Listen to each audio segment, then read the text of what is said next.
Hello everyone, welcome to my channel fiction created new feelings. मैं उम्मीद करती हूँ आप लोग अच्छे होंगे, हेल्दी होंगे, हैप्पी होंगे, अपना ख्याल रख रहे होंगे। चलो हम स्टार्ट करते हैं नेक्स्ट पार्ट अल्फाज मेट का।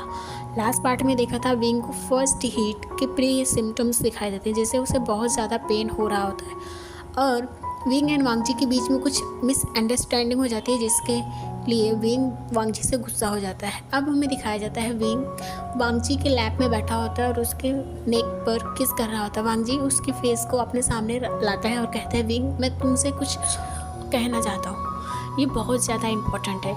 मुझे नहीं पता कि कब और कैसे, पर मैं सच में तुमसे बहुत ज़्यादा प्यार करने लगा हूँ। ये बिल्कुल भी ये मत सोचना कि मैं बस तुम हीट में हो, मैं इसलिए ऐसा बोल रहा हूँ, ऐसा बिल्कुल भी नहीं है। मैं सच में तुमसे प्यार करता हूँ। विंग उसकी आंखों में देखता है, जहाँ पे उसे पूरी सच्चाई दिख रही होती कि वांगजी सच में उससे प्यार करने लगा। वांगजी कहते हैं, मुझे नहीं पता विंग मैं कब तुमसे प्यार करने लगा, पर मैं सच में तुमसे बहुत ज़्यादा प्यार करने लगा हूँ और मैं तुमसे दूर रहने के बारे में क्या तुम्हें अपने आप से दूर नहीं कर सकता। अगर तुम मुझसे दूर हो जाओगे या फिर मुझे छोड़ के चले जाओगे, मैं सांस नहीं ले पाऊँगा, मैं मर जाऊँगा। सच में मैं तुम्हारे बिना नहीं जी सकता। और ऐसा कह के वांगजी विंग की आंखों में देखने लगता है। विंग का हार्ट बीट बहुत फास्ट हो जाता है, क्योंकि वो कभी इमेजिन नहीं कर सकता कि वांगजी कभी उसे इस तरह से प्रपोज करेगा। हाँ, उसे ये सब एक फिल्मी डायलॉग की तरह लग रहा है, पर वांगजी की आंखों में देख के उसे ये सच में की फीलिंग्स ये रियल लग रही है। और वो वांगजी से कहता है कि मैं भी वांगजी, मुझे नहीं पता कि मैं तुमसे कब प्यार करने लगा, लेकिन भी तुमसे बहुत ज़्यादा प्यार करता हूँ। ऐसा कह के विंग वांगजी की आंखों में देखने लगता है। विंग की आंखों में आंसू होते हैं। वांगजी उसकी आंखों को साफ करता है, उसके बाद उसे बेड पर लेटा देता है। उसके बाद धीरे धीरे उसकी टी शर्ट को ओपन करने लगता है। विंग इससे नर्वस हो जाता है और वो अपने आंखों को टाइटली बंद कर लेता है। वांगजी के फेस पे स्माइल आ जाती है और फिर विंग को किस करने लगता है। अब धीरे धीरे उसके नेक के पास आता है, जहाँ उसे मार्क करना था। ऐसा करते ही वो जैसे उसके नेक पे किस करने लगता है, विंग की हीट जो बहुत तेज़ी से ट्रिगर हो जाती है और उसे बहुत ही ज़्यादा पेन होने लगता है। वांगजी कहता है कि विंग मैं पहले मैं मार्क करना चाहता हूँ, क्योंकि मैं चाहता हूँ कि मैं तुम्हारे पेन को फील करूँ और तुम्हारे पेन को कम करने की कोशिश करूँ और हम दोनों पहले सोल से कनेक्ट हो जाए, हम एक दूसरे के थॉट्स को ईजिली सुन सकें, फीलिंग को समझ सकें। विंग जो वांगजी की ये सारी बातों पे नोट करता है और वो समझता है वांगजी क्या कहना चाहता है। फिर वो अपने हेड को नोट करते हुए कहता है, ओके। वांगजी कहता है कि ठीक है, तुम चाहो तो मेरे शोल्डर को पकड़ सकते हो। वांगजी के बात पे विंग जो अपने दोनों हैंड से वांगजी के शोल्डर को टाइटली ग्रैब कर लेता है। उसके बाद वांगजी अपने फैंग को निकालता है जो उसके नेक में हल्का सा डिक करता है। विंग बहुत तेज़ी के साथ शार्प पेन होता है और वो अपने हैंड से वांगजी के शोल्डर को टाइटली ग्रैब कर लेता है, इतना तेज़ी से कि विंग के नेल्स जो वांगजी के शोल्डर में डिक होने लगते हैं और वहाँ पे ब्लीडिंग का निशान बन जाता है। अब वांगजी थोड़ा और फोर्स जैसे ही लगाता है, विंग जो उसके शोल्डर से हटा के विंग के वांगजी के हेयर को टाइटली ग्रैब कर लेता है और उसे टाइटली खींचने लगता है। विंग के इस हरकत पे वांगजी को प्लेजर एंड पेन दोनों ही फील हो रहा था। फीलिंग उससे दोनों एक साथ फील हो रहे थे। वांगजी को बहुत अच्छा लग रहा था।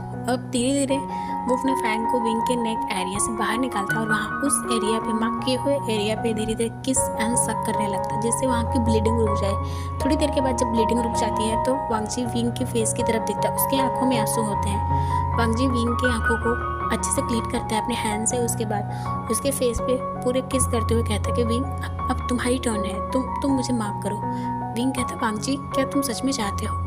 तो वांगजी कहता हाँ, क्योंकि मैं नहीं चाहूँगी तुम भी मुझे माफ करो। अब वांगजी विंग को अपने लैब में बैठाता है। उसके बाद वांगजी अपने नेक को शो करते हुए कहता है, विंग माफ करो। विंग जो हल्के से स्माइल करता है फिर नोट करता है। अब विंग अपने फैंग को निकालता है और वांगजी को एक ही बार में उस अपने फैंग से उसके नेक में डिक कर देता। वांगजी बहुत तेज़ी के साथ विंग के बैक को टाइटली हक कर लेता है। उसे भी पेन होता है, बट इतना विंग के इतना नहीं। अब थोड़ी देर के बाद दोनों के फेस पे एक सेटिस्फेक्शन स्माइल होती है। दोनों ही बिना बोले दोनों के इमोशंस क्लियरली सुन एंड समझ सकते हैं।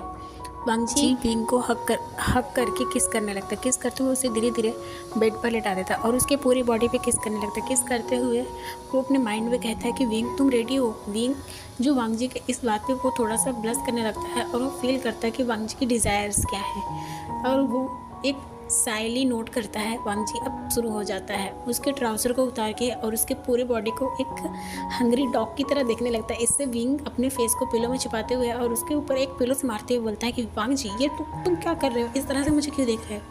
तो वांग जी कहता है कि क्यों, मैं अपने सामने इतना ब्यूटीफुल सीनरी देख रहा हूँ, क्या मैं देखूँ नहीं? तो विंग कहता है कि ऐसा दिख रहा हो जैसे तुम्हारे सामने कोई मील रखा हुआ है और तुम एक हंग्री डॉग की तरह उसमें टूट पड़ने वाले हो। इस बात पे वांग जी एक हल्की सी स्माइल करता है और उनका एवरीडे मीन्स एवरीडे स्टार्ट हो जाता है। अब 5 डेज तक विंग एंड वांग जी जो अपने रूम से बाहर नहीं निकलते। वांग जी पहले ही सेचैन को बता देता है माइंड लिंक करके, जिससे उन्हें कोई डिस्टर्ब ना करे। सेचैन जो जब उसे पता चलता है तो वो जानता है कि वांग जी कितना ज़्यादा डोमिनेटिव है और इस समय तो वो बहुत ही ज़्यादा खतरनाक हो जाएगा, लोगों के लिए बहुत ही ज़्यादा डेंजरस हो जाएगा। इसलिए सेचैन पहले ही उस वांग जी के रूम के जो भी रास्ते हैं वो पूरी तरह से ब्लॉक करवा देता है और स्पेशली वो खुद गार्ड कर रहा होता कि कोई वहाँ ना जाए। और वांग जी एंड विंग के फूड के लिए उसकी मदर को बोला था, क्योंकि अगर वहाँ पे कोई भी ओमेगा या अल्फ़ा गए तो उनके लिए बहुत खतरनाक हो जाएगा। जब उसकी मदर आती है तो विंग बहुत ही ज़्यादा सैड हो जाता है और उसे बहुत ज़्यादा गुस्सा आ जाता है और वो वांग जी के ऊपर बहुत गुस्से से दिख रहा है। तो वांग जी उसे काम डाउन करते हुए कहता है कि वो उसकी मदर है। उसकी मदर जो कंटिन्यू 5 डेज तक उसके उन दोनों के लिए मॉर्निंग एंड इवनिंग में फूड रखती थी, पर वो दोनों एक बार भी डोर ओपन करके वो फूड एंड मेडिसिन कुछ नहीं लेते। वो 5 डेज तक खुद के दोनों ही एक दूसरे में ही बिजी होते हैं। अब 5 डेज के बाद सबसे पहले नींद विंग की खुलती है। वो फील करता है वो बहुत ही सॉफ्ट चीज़ पे लेटा हुआ है, इससे पहले कभी ऐसे चीज़ पे नहीं लेटा। उसके फेस पे स्माइल आ जाती है और उसके कानों में जो मेलोडी सुनाई दे रही वो दुनिया की बेस्ट मेलोडी है। जब वो धीरे धीरे आँख खोलता है तो उसे फील होता है कि वांग जी के चेस्ट पे उसका हेड है और वांग जी की हार्ट बीट उसे सुनाई दे रही है। उसके फेस पे स्माइल आ जाती है और उसे पिछले 5 डेज़ की सारी एक्टिविटी याद आ जाती है। जैसे वो याद आती है वो पूरी तरह से ब्लश हो जाता है, अपना फेस वांग जी के चेस्ट में छुपा लेता है और जब वो थोड़ी देर बाद फील करता है वांग जी अभी भी सो रहा है तो फेस अपना उठा के वांग जी की तरफ देखता है। वांग जी अभी भी बहुत क्यूट तरीके से सो रहा था। विंग धीरे धीरे उठने की कोशिश करता है लेकिन उसके बैक में बहुत शार्प पेन होता है, जिसकी वजह से एक मौन निकल जाती है, जिसके कारण वांग जी की तुरंत आँख खुल जाती है और वो जब देखता है सामने का नज़ारा उसके फेस पे स्माइल आ जाती है। लेकिन जब विंग का फेस देखता है तो वो थोड़ा आराम से बोलता है विंग क्या हुआ?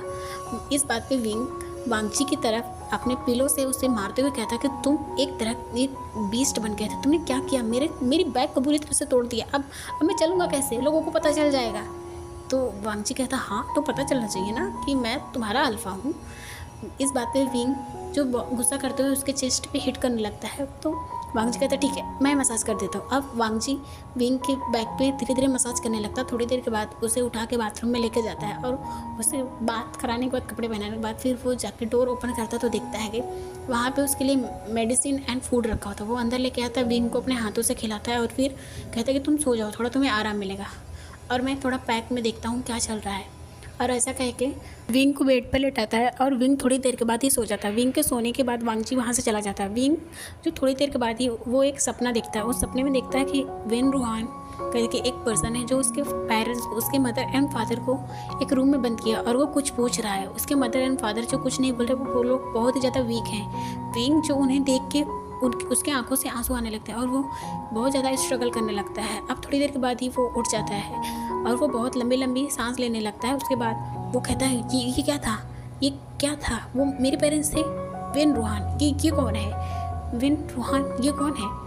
तो वेन जो अपने आप से ही बातें कर रहा था, फिर अब उसे दोबारा नींद नहीं आने वाली थी। वो अपने सारे पेन को भूल जाता है और वो अपने रूम से बाहर निकलता है। रूम से बाहर निकलने के बाद वो हॉल से किचन की तरफ जाता है जहाँ पे देखता है मिस्टर हान एंड जिंगई दोनों ही किचन एरिया में कुछ कर रहे होते हैं। तो वो लोग जैसे ही विंग को देखते हैं वो लोग कहते हैं कि लूना आपको कुछ चाहिए? तो विंग कहता नहीं बस एक गिलास पानी। जिंगई उसके लिए एक गिलास पानी लाता है और विंग को देता है। विंग जब पानी पीते हुए भी सोच रहा होता है। जिंगई को फील करता है कि विंग बहुत ज़्यादा सैड है और कुछ सोच रहा है तो वो पूछता है क्या हुआ लूना? तो विंग थोड़ी देर तक सोचता है फिर चुप हो जाता है। फिर कहता है कि क्या तुम किसी वेन रूहान को जानते हो?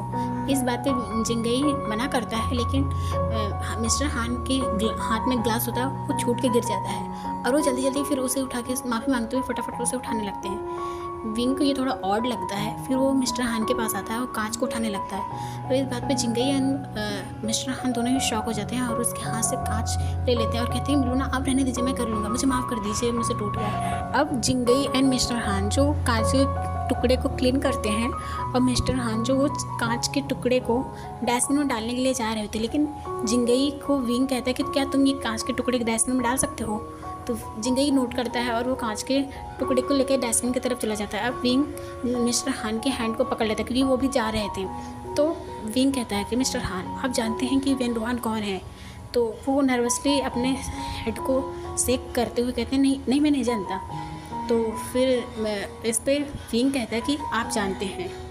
इस बात पे उसके वॉइस पे थोड़ा सा रफनेस था। तो मिस्टर हान डर जाते हैं और कहते हैं हाँ मैं जानता हूँ, वो वेन रूहान वही है जो ब्लैक पावर्स यूज़ करता है। वेन रूहान वो वेन क्लान का है।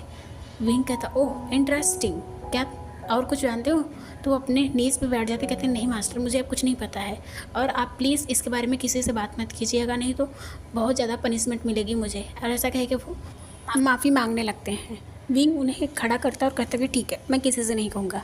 फिर वो डरते हुए पूछते हैं कि लूना आप किस लिए पूछ रहे थे। तो विंग कहता है बस ऐसे ही मेरे दिमाग में उसका नाम आ गया तो बस ऐसे मैंने पूछ लिया। और ऐसा कह के वो किचन से चला जाता है। अब थोड़ी देर के बाद वो वांगजी के ऑफिस में आता है। वांगजी जो बहुत ज़्यादा ही बिजी होता है क्योंकि 5 डेज़ का उसने लीव लिया था। अब उसे बहुत सारा काम है जो पेंडिंग में पड़ा, उसे करना पड़ेगा।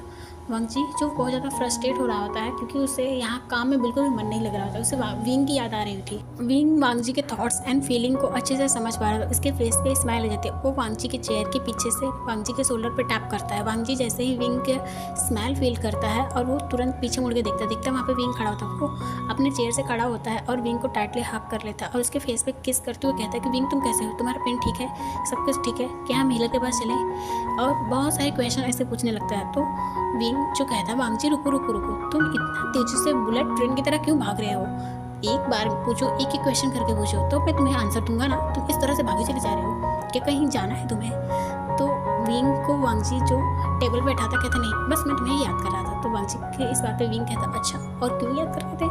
तो विंग इस बात पे वांगजी के जो ईयर्स रेड हो जाते हैं और वांगजी वापस विंग को किस करने ही वाला होता है कि लेकिन इतने में ही वांगजी का ऑफिस का डोर ओपन हो जाता है जिससे दोनों फ्लिंच हो जाते हैं और दोनों ही एक दूसरे से दूर खड़े हो जाते हैं। वांगजी जब दिखता है सिचैन एंड लिया वहाँ ऑफिस में आते हैं, इससे वांगजी बहुत गुस्से में सिचैन की तरफ घूर रहा होता है। विंग जिसके फेस पे स्माइल होती है पर वो किसी तरह से अपने आप को काम डाउन करता है और वांगजी की तरफ देख रहा था। वांगजी जो गुस्से में सिचैन को देख रहा था, अगर सिचैन यहाँ पे विंग नहीं होता तो आज सिचैन गया होता। सिचैन कहता कि माफ़ करना, मैं नॉक करके आने वाला था लेकिन तुमने ही पहले मुझे कहा था कि तुम ऐसे आ सकते हो नॉक बिना किए, तो मैं बस ऐसे ही आया, मुझे नहीं पता तुम यहाँ पे क्वालिटी टाइम स्पेंड कर रहे हो। ऐसे 5 दिन तक तुमने क्या किया, फिर से तुम शुरू हो गया।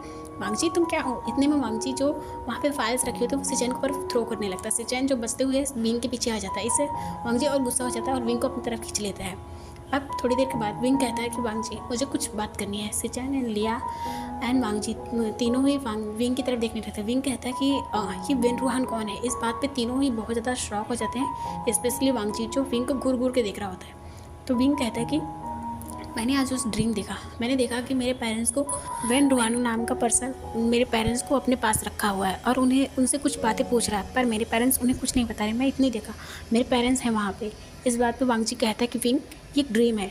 तो वांगजी के इस बात पे विंग कहता है कि क्या तुम्हें मुझ पर विश्वास नहीं है, मैं क्यों झूठ बोलूँगा, और मैंने ड्रीम देखा है, ये ड्रीम हमेशा मेरा सच होता है, मैंने जितनी भी ड्रीम आज तक देखा है तुम्हें समझ में आ रहा है। इस बात पे वांगजी कहता है विंग, और वो जो अल्फा टोन का यूज़ करता है, इससे सिचैन लिया एंड विंग दोनों ही शॉक हो जाते हैं तीनों। अब विंग जो गुस्से में कहता है वांगजी तुम सच में, मैं तुमसे और ज़्यादा बहस नहीं करना चाहता, वो मेरे पेरेंट्स हैं और मैं उन्हें बचाऊंगा, मैंने देखा है ड्रीम में, मतलब मेरे पेरेंट्स हैं वहाँ पे। वेन रूहान कौन है अगर तुम नहीं बताना चाहते तो ठीक है, मैं खुद उसके बारे में सब पता लगाऊंगा। अब ऐसा कह के विंग उस ऑफिस से निकल जाता है। सिचैन लिया एंड वांगजी जो तीनों ही बहुत ज़्यादा सैड होते हैं। अब लगभग 1 हफ्ता बीत चुका है वांगजी एंड विंग के बीच, दोनों ही एक दूसरे से बात नहीं कर रहे हैं। वांगजी मैक्सिमम 4 दिन तक वो ऑफिस में सोता है और 2 दिन जब वो अपने रूम में आया था तो उसने देखा कि विंग जो एक कॉर्नर पे ही लेटा हुआ था बेड पे और अपने आप को पूरी तरह से ब्लैंकेट में कवर किया था। वांगजी जो साइड में लेट जाता और विंग की बैक की तरफ दिख रहा था। विंग फील कर पाता कि वांगजी बहुत ज़्यादा सैड है विंग के लिए। वांगजी इसलिए सैड है क्योंकि उसने गलती से विंग के ऊपर अल्फा टोन यूज़ किया। वो गलती हो गई, बट वो सैड है विंग के लिए क्योंकि वेन रूहान जो है बहुत ज़्यादा ही खतरनाक है। वो ब्लैक पावर्स यूज़ कर रहा है, उसके पास न जाने कौन कौन सी वेपन्स हैं। विंग वहाँ जाएगा तो उसके लिए बहुत ज़्यादा खतरा हो जाएगा, इसलिए वो उसे वहाँ नहीं भेजना चाहता। और विंग की तो बात भी ठीक है, अगर वांग जी वहाँ चला जाएगा तो उसको पैक को कौन देखभाल करेगा।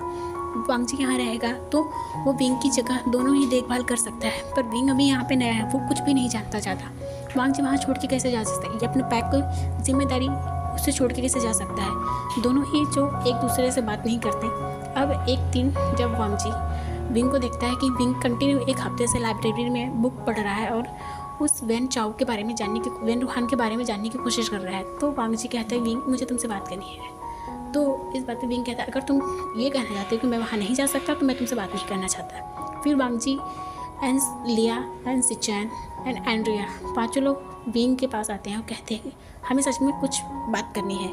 इसे कह के विंग को वो लोग ऑफिस में लेके आते हैं। विंग जो कहता है बोलो, जो बोलना है जल्दी बोलो, और वो साइड में खड़ा होता है और अपने फेस को टर्न किया होता है। वांग जी जो कहता है मुझे माफ़ कर दो विंग, आई एम सॉरी, मैंने तुम पे अल्फा टोन का यूज़ किया। तो विंग कहता है कि ठीक है, मैंने तुम्हारी माफ़ी को एक्सेप्ट किया। इस बात पे वांग जी उसे टाइटली हक कर लेता है। विंग फील करता है कि वांग जी कितना ज़्यादा हैप्पी है, लेकिन वो एक हफ्ते में उसने फील किया कि वांग जी बहुत ज़्यादा सैड था। विंग भी बहुत सैड था, पर वो अपने इमोशन को कंट्रोल करता था। वांग जी से ना बात करे, उसने इतने दिनों तक बहुत ज़्यादा मिस किया वांग जी के उस टच को। फिर वांग जी को जब वांग जी हक को ब्रेक करता है, फिर विंग कहता है वांग जी लेकिन इसका ये मतलब नहीं है कि मैंने जो एक हफ्ते पहले हमारे बीच जो बात हुई थी वो मैं भूल गया हूँ। तो विंग की इस बात पर वांग जी एक लंबी से ब्रेथ लेता है, कहता है हाँ मुझे पता है। फिर वांग जी कहता है कि मेरे पास एक सोल्यूशन है। तो फिर विंग कहता है कि तुम ये मत कहना कि तुम वहाँ जा रहे हो। तो विंग के इस बात पे वांग जी कहता है हाँ मुझे पता है, ठीक है हम दोनों वहाँ जा रहे हैं। तो इस बात पे विंग कहता है कि फिर पैक में कौन रहेगा। तो वांग जी सिचैन एंड लिया की तरफ देखता कहता है मेरे और तुम्हारे एब्सेंट के बीच लिया एंड सिचैन यहाँ की अच्छे से पैक की देखभाल करेंगे, मुझे पूरा यकीन है। सिचैन एंड लिया जो अपना सर नोट करते हैं। उसके बाद वांग जी कहता है कि थोड़ी देर के बाद ही हमारा वेन रूहान के साथ वर्चुअल मीटिंग है, तो सब लोग अलर्ट रहना। अब आधे घंटे के बाद दिखाया जाता है वेन रूहान एंड वांग जी का मीटिंग स्टार्ट हो जाता है। वेन रूहान जो सामने खड़ा होता है उसके सामने 3 लोग खड़े होते हैं। उसके साइड में एक ऐसा लग रहा है कि उसका लड़का है क्योंकि वो 20 या 25 ईयर का है, और दूसरा 50-55 का है, और वेन रूहान जो 60 ईयर ओल्ड है, पर उसके फेस पे एक जेन्युइन स्माइल है, और जो पर्सन उसके साइड में खड़ा उसके फेस पे बिल्कुल भी स्माइल नहीं है, बस वो ऐसा घूर के सबको देख रहा है। अब थोड़ी देर के बाद ही वेन रूहान जो कहता है हेलो मिस्टर लैन आप कैसे हैं। तो वांग जी कहता है मैं अच्छा हूँ मिस्टर वैन, आप कैसे हैं। बहुत दिनों तक हम एक दूसरे से बात नहीं की है, आपके पेरेंट्स नहीं चाहते थे कि हम एक दूसरे से रिश्ता रखें, इसलिए हम दोनों ही क्लैन बहुत दूर रहे, एक दूसरे पैक से बहुत दूर रहे, पर आपने बहुत अच्छा किया कि हमें एक दूसरे को जानने का मौका मिला और हमें आपने लेटर लिखा। मैं बहुत ज़्यादा ही अप्रिसिएट करता हूँ आपके इस डिसीजन पे। उसके बाद उसकी नज़र विंग पे जाती है और उसकी आंखें जैसे चमक जाती है। विंग पूरी तरह से उस पर नज़र गड़ाए कर बैठा होता है और उसकी हर हरकत नोटिस कर रहा होता है। तो वेन रूहान जो इसके फेस पे एक क्रीपी से स्माइल आ जाती है और कहता है हेलो लूना आप कैसी हैं, आप वही हैं ना मून गॉडेस की योद्धा जिसे मून गॉडेस ने भेजा है चेरी, और हाँ आपकी तो वो भी पावर है, क्या नाम है आपका, हीलिंग पैट्रियार्क। क्या बात है, आप बहुत ही ज़्यादा पावरफुल और इंटरेस्टिंग है। मैं सच में बहुत ज़्यादा ही आपसे मिलने के लिए बेताब था कितने सालों से।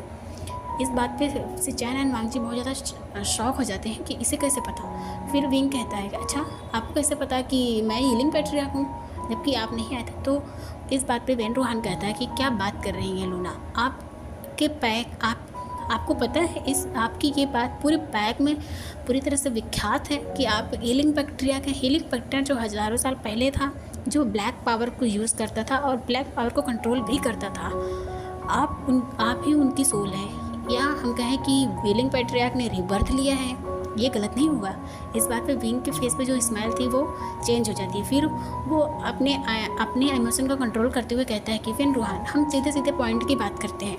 मैं जानता हूँ कि तुम मेरे पेरेंट्स को अपने पास रखे हो। इस बात पे वेन रूहान की जो स्माइल थी वो पूरी तरह से गायब हो जाती है। वो कहता है क्या बकवास कर रही है लूना, आप ऐसे बात कैसे कर सकती हैं। इस बात पे विंग कहता है कि मैं देखो झूठ नहीं बोल रहा, मुझे पता है कि मेरे पेरेंट्स तुम्हारे पास हैं और मैं चाहता हूँ कि आप मेरे पेरेंट्स को सही सलामत मेरे पास पहुंचा दे, नहीं तो आपके लिए बहुत बुरा होने वाला है। इस बात पे वेनरुआन कहता है कि मेरे पास आपके पेरेंट्स नहीं है। तो विंग कहता है अच्छा नहीं है। वो 1 सेकंड के लिए अपनी आंखें बंद करता है और उसके बाद अपनी आंखें खोलता है। जैसे ही वो खोलता है, वेनरुआन जो पूरी तरह से कांप जाता है क्योंकि उसकी जो पावर्स वो गायब होने लगती हैं। तो इस बात पे वो बहुत ज़्यादा डर जाता है। इतने सालों से उसने अपने ब्लैक पावर को बढ़ाया है और 1 सेकंड के अंदर ही विंग जो उसके पावर को ख़त्म करने लगता है। इस बात पे वो थोड़ा डरते हुए कहता है ठीक है मैं बताता हूँ। हाँ, तुम्हारे पेरेंट्स मेरे पास हैं, पर मैं सच कर रहा हूँ, वो सही सलामत है। प्लीज़ मेरे पावर को लौटा दो। तो इस बात पे वेनरुआन के बात पे वांगजी कहता है कि हम तुम्हारी बात पे कैसे विश्वास करें। तो वो कहता है कि ठीक है, अगर नहीं करना है तो मत करो। इस बात पे विंग कहता है क्या सच में? लगता है आपको अपनी पावर से ज़्यादा प्यार नहीं है। तो वेनरुआन कहता है नहीं, मैं सच आपके पेरेंट्स को वापस लौटा दूंगा, लेकिन मेरी एक शर्त है। इस बात पे वांगजी, सिचैन, लिया एंड विंग सब शॉक हो जाते हैं। तो विंग कहता है कि क्या है शर्त? तो वेनरुआन कहता है कि आप मुझे सिखाएंगे कि ब्लैक पावर को किस तरह से यूज़ करते हैं और कंट्रोल किस तरह से किया जाता है। तो इस बात पे विंग कहता है कि मुझे नहीं पता कि किस तरह से किया जाता है क्योंकि मैं नहीं जानता। तो इस बात पे वेनरुआन कहता है ना आपको पता है क्योंकि आप हीलिंग पैट्रियार्क हैं और आप ही ब्लैक पावर को यूज़ करते हैं, इस्तेमाल करते हैं। मैंने बहुत सारी आपके बारे में बुक पढ़ा है और मैं जानता हूँ आपको ये पावर पता है। और आपकी फ्लूट की तरह मुझे वो फ्लूट चाहिए क्योंकि मैंने आपके बारे में पढ़ा। तो आप उस फ्लूट से ब्लैक पावर को यूज़ करते थे और कंट्रोल करते थे। अगर आप फ्लूट मुझे दे देते हैं और मुझे वो टेक्निक सिखा देते हैं तो मैं सच कह रहा हूँ आपके पेरेंट्स को आपके पास लौटा दूँगा। और इतना कह के वो डिसकनेक्ट कर देता है। इतने में विंग बहुत ज़्यादा फ्रस्ट्रेट होने लगता है और कहता है कि ब्लैक पावर, फ्लूट, ये सब क्या है? ये सब मुझे कुछ नहीं पता। वांगजी जो बहुत ज़्यादा डर जाता है, उसे याद आने लगता है एक बार उसके फादर ने बताया था। जब उसने अपने फादर से पूछा था कि ब्लैक पावर क्या होती है, तो उसके फादर ने कहा था कि एक पर्सन था जिसका नाम हीलिंग पैट्रियार्क था। वो ब्लैक पावर को यूज़ करता था। उसके पास एक फ्लूट थी। वो लोगों के अच्छाई के लिए वो ब्लैक पावर यूज़ करता था। वो हमेशा लोगों के भले के लिए वो ब्लैक पावर यूज़ करता था। लेकिन लोग जो उससे बहुत ज़्यादा नफरत करते थे इस बात के लिए कि वो ब्लैक पावर यूज़ करता है, वो उनसे अलग है, इसके लिए वो उसे बहुत ज़्यादा ही हेट करते थे। पर वो पर्सन जो हमेशा लोगों की अच्छाइयों के लिए, हमेशा उनकी मदद के लिए वो ब्लैक पावर यूज़ करता था और उनकी हमेशा हेल्प करता था। पर लेकिन लोग उसे बहुत ज़्यादा ही नफरत करते थे क्योंकि वो ब्लैक पावर यूज़ करता था। लोग उसे हेल्प भी लेते थे, उसके बाद भी उसे नफरत करते थे। वो पर्सन बहुत ही ज़्यादा सैड रहने लगा क्योंकि लोगों ने उसे क्लान से बाहर निकाल दिया। वो हीलिंग में जाके रहने लगा। उसके पास पावर तो थी लेकिन ब्लैक पावर जो है हमेशा पावर के साथ हमें सबसे महान पावरफुल इंसान बना देता है, लेकिन उसके साथ हमें कुछ खामियां भी दे देती है। जैसे कि ब्लैक पावर हमारे माइंड एंड सोल को धीरे धीरे ऑब्जॉर्ब करने लगती है और हमें सोचने और समझने की क्षमता को पूरी तरह से ख़त्म कर देती है। सेम ऐसा उस पर्सन के साथ हुआ और उसने एक दिन अपने आप को एक माउंटेन से जंप लगा दिया और वहाँ से वो ख़त्म हुआ क्योंकि वो एक इमॉर्टल था लेकिन वो अपनी जान ले सकता था और इसकी वजह से वो ख़त्म हो गया। और हज़ारों साल के बाद उसके नाम है इस धरती पे, लेकिन उसे लोग अब अच्छे से जानते हैं क्योंकि लोग को पता है, अब उसकी सच्चाई के बारे में पता चला। लेकिन अब क्या मतलब है, क्योंकि लोग उससे पहले जब वो ज़िंदा था तो उसकी केयर नहीं किए, उसकी हेल्प कुछ सही नहीं माने और आप उसके लिए अफसोस करते हैं। तो इससे क्या मतलब है? वांगजी जब ऐसा उसे याद आता वो विंग को वहाँ से खींचते हुए अपने रूम की तरफ लेके जाता और विंग को टाइटली हक कर लेता। विंग कहता वांगजी क्या हो गया, तुम इस तरह से बिहेव क्यों कर रहे हो? विंग फील करता है कि वांगजी बहुत ज़्यादा डरा हुआ है। तो विंग कहता कि ठीक है वांगजी, मैं कहीं नहीं जा रहा, तुम शांत हो जाओ। फिर वांगजी विंग की तरफ देखता है और कहता है सॉरी विंग, मुझे माफ़ कर दो। मैं जानता हूँ कि तुम्हारे पेरेंट्स वहाँ हैं उसके पास, पर मैं तुमसे प्रॉमिस करता हूँ मैं तुम्हारे पेरेंट्स को ज़रूर वहाँ से लेके आऊँगा, लेकिन तुम वहाँ नहीं जाओगे। समझ में आया? वो बहुत ज़्यादा ही डेंजरस है और तुम वहाँ बिल्कुल भी नहीं जाओगे।